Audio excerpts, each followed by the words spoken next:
Live streaming allows our churches to reach more people more effectively and efficiently than ever before. However, as we push the boundaries of people that we can influence for the gospel, there is a boundary or an obstacle that a lot of us have run into, and that is language. In this video, I'm going to talk about 3 reasons why your church should strongly consider adding translation to your live stream.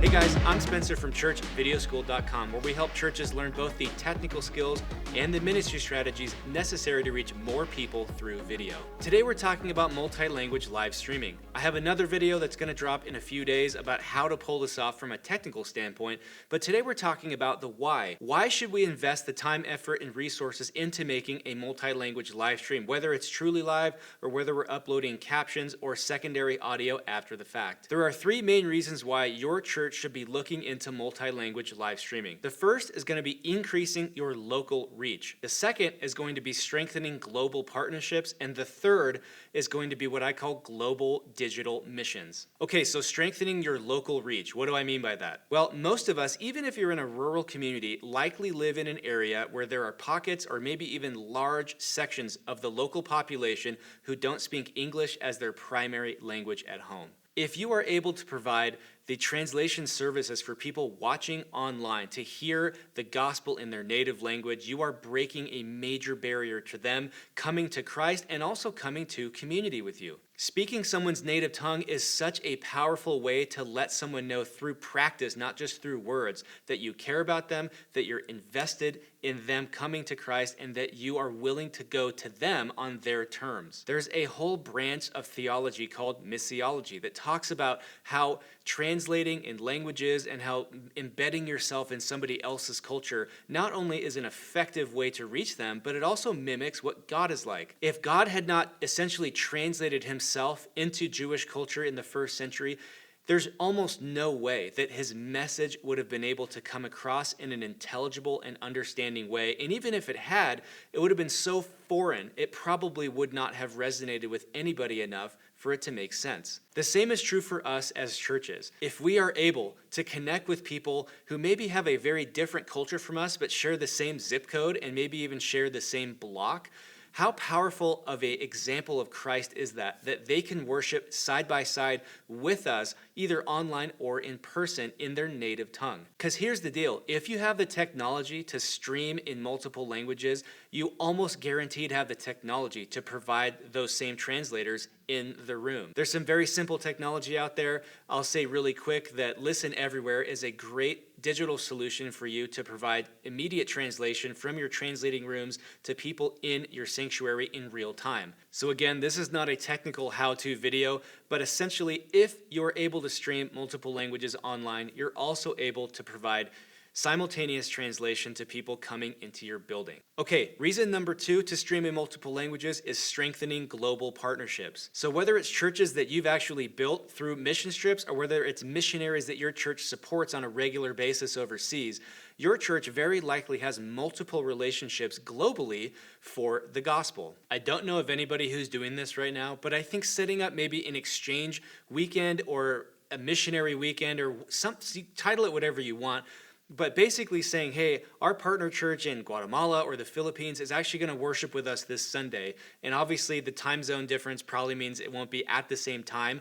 But if you can stream your service into their church on a Sunday or maybe even vice versa, and they can actually feel like they're worshiping with you and they can hear everything in their native language, but they can see the church that's supporting them, the church that maybe started them, that they have a relationship with. I mean, I think that's such a powerful way for us to continue to build these global partnerships as churches. So on a Sunday, you would say, hey guys, like today we are blessed to be worshiping with our sister church over in the Philippines, and we want to say hi to all of you watching online over there today. We love you. We pray for you all the time. And maybe there's a video message of each pastor that gets shared. I mean, if I were in that service knowing that today we're actually kind of worshiping side by side with this sister church on the other side of the planet that I may never get to meet them in person, but today we get to sing together, we get to worship the same God together, each in our own native tongue.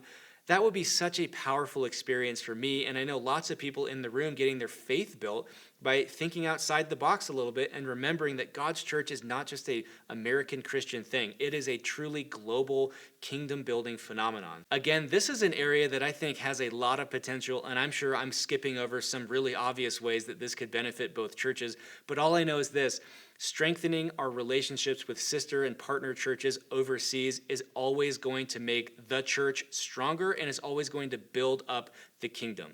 All right, finally, number 3, global digital missions. I get really stoked about this because when I think about 5 to 10 years in the future, when we're continuing to invest in our online church presence, I think this is going to be one of the most powerful side effects, maybe if you want to call it that, of going online, which is reaching people that we normally could not get access to in traditional ways. The internet is the great equalizer. It allows people from anywhere on the planet to have a single point of connection, irrespective of time zone or geography or honestly even resources. As long as there's a screen and an internet connection, there's basically no obstacle between people who normally would never be able to interact with each other to have some kind of relationship. I've talked in other videos about why YouTube is one of the best platforms to put yourself on for the reason of discoverability, but no matter where your church is putting content, if you put enough out there on a regular basis, you are going to be found by someone who's never heard of you and likely doesn't live anywhere close to you. I can think of at least a half dozen churches I've talked to who have been totally shocked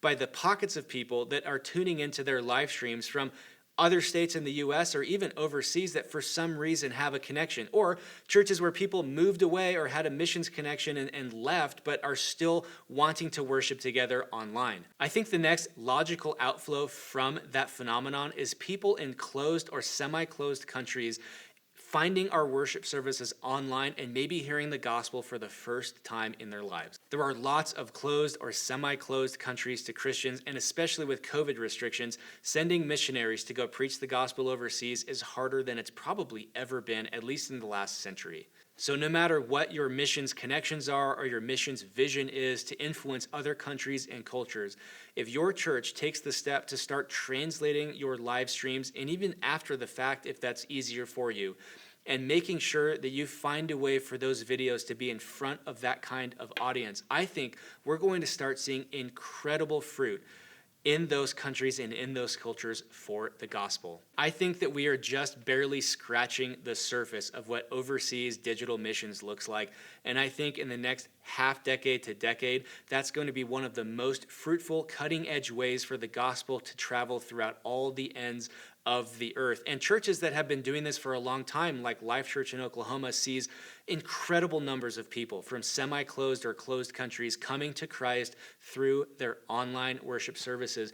And that technology is available to you. Even just using the church online platform to have translated chat for free, which is a feature that's built in by Life Church for anybody to use, the stage is set for your church to start having incredible missions impact both locally and globally for the gospel by translating the message of Jesus into people's native tongues to overcome one more obstacle to people coming to faith and finding hope and life in Jesus. All right, guys, I hope that this video kind of lifted your eyes a little bit and gave you something else to think about. I know a lot of us are just now coming out of survival mode with live streaming, but I really want to draw our attention outside of ourselves and off of the gear and off of all of the technical stuff and into the vision of what online church can be. If you'd like to talk to somebody about your church's live stream and online ministry and taking things to the next level, please click the link in the description below to book a call. We'll talk through your situation and we will get you where you need to go to fulfill your mission as a church using video. Thanks for watching, guys. Leave a comment below, like and subscribe, and I will see you next time.